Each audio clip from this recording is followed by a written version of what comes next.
Nuno Espirito Santo out and Ange Postecoglou in. What is going on at Nottingham Forest? Hello guys and welcome back to yet another video. Today we are talking about all of the latest breaking news coming out of the City ground. What a few hours it's been. Guys, as always, be sure to share your thoughts down in the comments. Let me know your thoughts on Nottingham Forest's latest moves. Do you think they're positive or negative decisions that they're making? Be sure as well to support the video. Drop a like. Make sure to subscribe if you haven't already. It takes 2 seconds. And let's check in with Wolfie from Forest Fan TV to see what he thinks of all of this going down at the City ground. So then I am joined by Wolfie from Forest Fan TV. Wolfie, what a 24 hours it has been. Where do we start, Matt? Where do we start? It's like, it's been brewing, it's been building.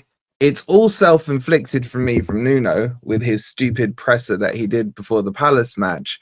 No one was really pushing for a change in management. And then it's just, yeah, as you say, forget last 12 hours been absolutely crazy. So I don't know, my head's still spinning about it all. Ange, man. Talk about going from one extreme to the other in terms of style and everything. But yeah, bro, it's crazy. Like, I made no secret, I wanted Nuno gone after that presser, not because I thought he was a bad manager or he wouldn't do well for Forest. I thought he's done an excellent job. It's just once you start to cause those rifts between him and Marinakis and Edu, there's only going to be one winner. And if he had stayed, I think those kind of underlining feelings just continue to build and there's always going to be speculation about it. So yes, I think he had to go. You can't come out and say, you do that behind closed doors. And he's got a track record of doing it. It happened with Wolves. When he went over to Saudi, I think he fell out with the likes of Benzema and stuff. And it was always about this period, like a couple, 2 to 3 years into his role. I don't know why he did it. I think I'm more annoyed at what he did and the timing of it. Forest had just put together, I think, a brilliant squad and a deep squad that can play in Europe and in the Premier League. And when he did his interview with Sky Sports, I backed him on it. Because at that stage, Forest hadn't made the signings. There was rejections coming in. Felt a bit scattergun on the approach, and I understood his frustrations. But to bring it up at Palace when we'd just signed Douglas Luiz, I think had come through the door the day before, who I was so excited about. And then you're seeing Callum Owendo coming in. You're seeing Hutchinson coming in. You're seeing Bakwa coming in after that as well. They backed him. So for him to have continued that didn't make sense to me. And it was clear the rift between him and Edu was just not going to be fixed. And we are where we are today with the Ange news, bro. Yes, we'll come on to Ange Postecoglou in just a second. But yeah, staying on Nuno for a second, it did feel like this was inevitable after, like what you say, the press conference, the recent result against West Ham. But, you know, if you rewind to February, when I saw you at Forest versus Brighton, Wolfie, I mean, we were talking about Nuno getting a statue, 7-0 win, currently, second or third in the table. I mean, look, do you know what? He's been incredible, hasn't he, Nuno, through this journey? Because I remember when he came in on that first day with his little rucksack, like a year 7 kid going to school. Yeah. And he had big boots to fill, of course, because obviously Steve Cooper was loved by a lot of the Forest fans. I remember they were taking flowers to the ground, of course, when he left. But Nuno did an incredible job. It's a shame, isn't it, that he got Forest into Europe and he's not going to be able to see how they do in Europe now. I mean, like I say, it's not come as a surprise because of the recent events unfolding. And your loyalty, Wolfie, is always going to be with Marinakis, I take it. Yeah, I mean, loyalty first and foremost comes with the club, but I think it's worth speaking on what Nuno did because he came in where the majority of the fan base, I think, was still backing Cooper. I wasn't. There's no secret about that. And he came into a club where I don't think his appointment was that popular, looking at the wider fan base. He had to win over the fans. And I think he started to do it probably towards the middle of that season, towards kind of, because he came in December, so a couple of months in he started to do it when we beat the likes of, I think it was Man U, and a couple of other results around that time, and Newcastle, I think it was on Boxing Day.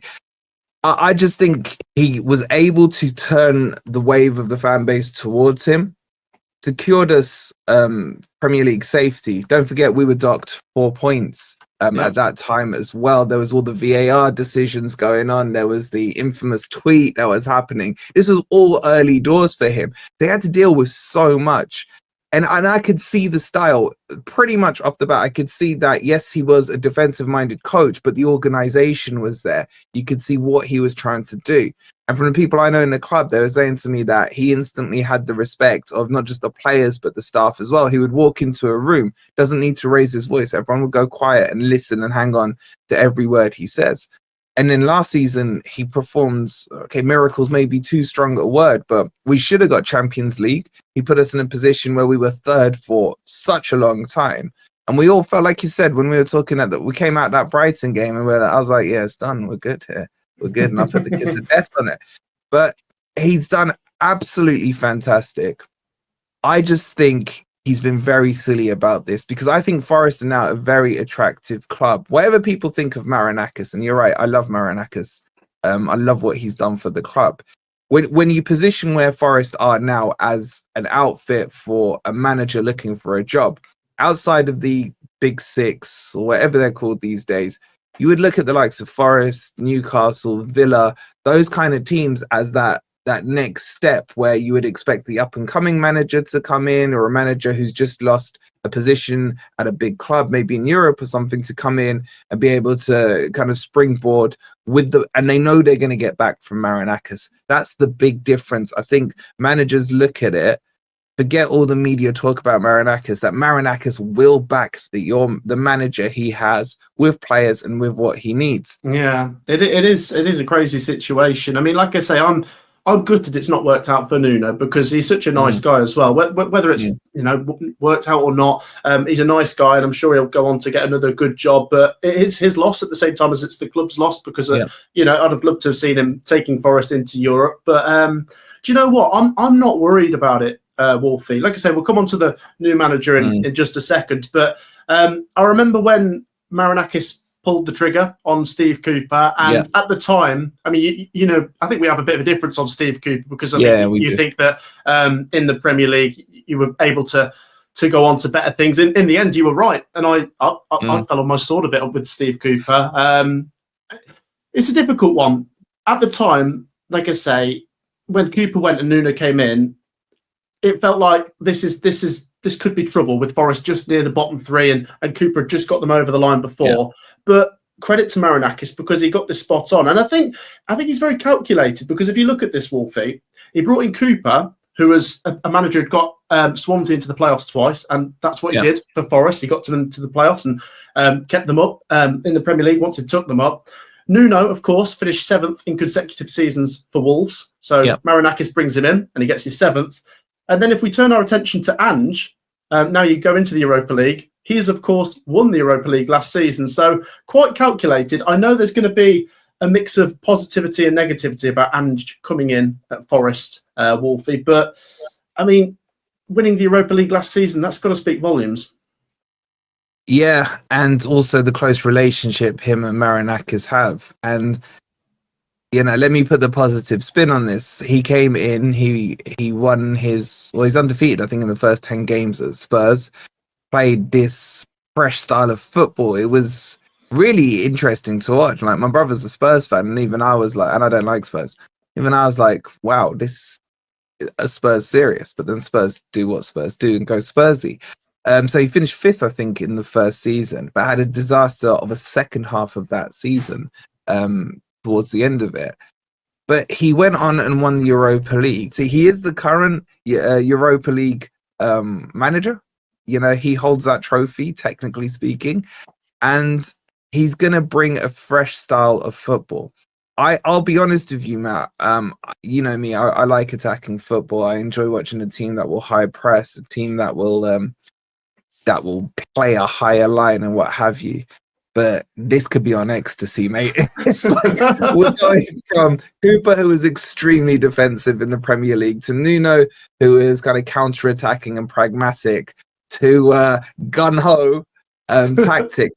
But I think people are being harsh on Ange Postecoglou, because if you actually analyze what he did in the Europa League latter stages, he did drop his line. He did play a bit more pragmatic. He didn't put that into the Premier League, and hence why their position suffered. Now, a lot of the talk is he just completely put all the eggs into the Europa League basket and just threw the Premier League. It's like they weren't going to get relegated with the likes of Leicester, etc., underneath them. But I don't want that. I still want Forest to be progressing in the Premier League. I want to see us, challenging again for those European spots, and also having a deep run into the Europa. When you really do look at it, you think Villa have a good shot at the Europa League, Forest have a good shot at the Europa League, maybe a couple of the others as well, some of the European giants that are in there. But when you break it down, Forest should be in the mix for that. So is this a good appointment? Potentially for the Europa League. What does it mean in the Premier League? Let's see if Ange has learned. Let's see if Ange will change his philosophy. But it's going to be box office. His presses are always entertaining to watch when he was at Spurs. He's an honest and open man. But yeah, I got to ask your comment section. Everyone tells me I look like him, so what do you think? I don't see it myself, Wolfie, but I'll let the comments make up their own mind. You're right, though. I mean, first of all, I agree with your point. Forest fans watching, I'm never going to tell you what to do, but I do believe that you give someone a chance. They're entitled to their own opinions, I think, Wolfie, but let Ange try and prove you wrong then, even if you are going to start off with a negative mindset. I know, as you say, it's going to be crazy to see Forest go from counter-attacking to table football now with Ange Postecoglou, because it's so open. But final couple questions. Would you take a season like Tottenham last season, where it's 17th and you win the Europa? And finally, just going back to Nuno again, do you reckon, because I know there's always two sides to every story, do you reckon now Nuno's not at Forest anymore, he might come out with a bit more information regarding his breakdown in communication with Marinakis towards the end? Question one, yes, because it gets me Champions League and a trophy, so I will take that. And I need a trophy, mate. You know the YouTube world. I'm getting told, last major trophy 1990 League Cup and all this. So yeah, I need a trophy, so I'll 100% take that. In terms of what Nuno will say, no, I don't think he'll be under NDA. For sure. I think we see usually 6 months with managers under NDAs. I mean, I know the story. I'll tell you off line about it, but it's a lot around Adama, it's a lot around Edu. I think Nuno's a respectable man anyway. I think even if there wasn't an NDA, he will keep his powder dry and kind of just move on, because he's got to think about what his next steps are. If he's going to go into a club after kind of airing the dirty laundry, then are that club going to be as trusting? So I think he's very professional and will remain that way. The stories will come out, they always do. Maybe he speaks to journalist friends or what have you, and it comes out that way. I don't think we'll hear it directly from Nuno.